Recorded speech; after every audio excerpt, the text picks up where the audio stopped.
Meu nome é Ricardo Vaz Borti, eu sou pesquisador e professor na Fundação Oswaldo Cruz, na Fiocruz, e atualmente eu trabalho com a história da teoria da evolução no Brasil, tentando verificar, estudar como essa teoria se manifestou no Brasil a partir de 1874, 1875 até 1900. É um trabalho para mim fascinante, é um trabalho de história, mas com alguns elementos de filosofia também. E me fascina não só a história, como o próprio mecanismo da teoria da evolução, que é uma teoria que me seduziu, eu diria que foi assim, no início da graduação, quando eu tive a minha primeira aula de evolução humana. Tive um professor na universidade, ele é vivo até hoje, Dr. Hector Seoanes, que trabalhava com evolução de macaco, de primatas, do Novo Mundo, né, os micos e outros animais.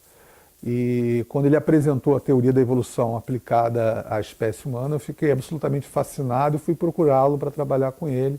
E eu comecei, digamos assim, minha carreira científica ali. E no decorrer desse processo eu comecei a perceber que o meu interesse era muito mais sobre a história da teoria da evolução e também sobre a filosofia que está por trás da teoria da evolução, do que efetivamente trabalhar com a biologia da evolução, ou num laboratório, ou mesmo no campo.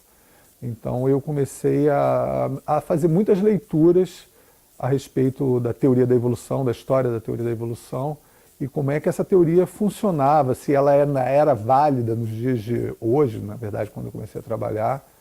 Na verdade, isso foi um convite que uma pesquisadora na Fiocruz fez quando eu cheguei na Fiocruz, que era justamente estudar a atualidade da teoria do Darwin, do darwinismo, né?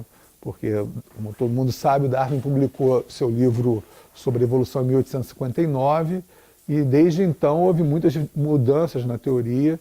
Então a gente queria saber naquele momento, 1999, isso, se a teoria da evolução tal como o Darwin tinha proposto, ela continuava válida. Eu trabalho com a história da teoria da evolução e uma das coisas que a gente percebe quando estuda a história da teoria da evolução é que existem muitas evoluções, muitos autores que propõem processos de evolução que não são exatamente o que o Darwin propôs. A teoria do Darwin é a teoria que hoje é consensualmente aceita entre os biólogos. Claro que houve alguns acréscimos à teoria ao longo do tempo, né? Mas, no meu modo de ver, uma das importâncias de estudar a história da teoria da evolução, no Brasil especificamente, porque além de você entender como é que essa teoria chegou no Brasil e como ela se manifestou, ela também tem uma importância grande no sentido de discriminar os tipos diferentes de evolucionismo que aconteceram aqui no Brasil.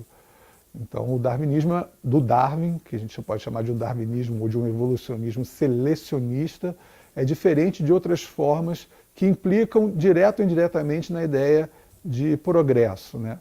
O darwinismo do Darwin não implica necessariamente em progresso, mas outras formas de evolucionismo sim. E isso é preocupante quando a gente fala do ponto de vista do ensino, né? Muitos alunos saem do ensino médio, também do ensino superior, saem da faculdade ou saem do ensino médio com a ideia de que a evolução leva sempre ao progresso, que o homem é o cume da evolução, o ápice da evolução, e nada disso é substanciado ou de alguma forma tem suporte na teoria do Darwin. A teoria do Darwin é uma teoria diferente dessas todas, e me fascina a forma como o Darwin, no século XIX, articula uma porção de ideias vindo de vários campos diferentes, da própria história, da geografia, da zoologia, da anatomia, da fisiologia, para criar uma teoria unificada que, para alguns autores, é a origem da ciência da biologia como profissão.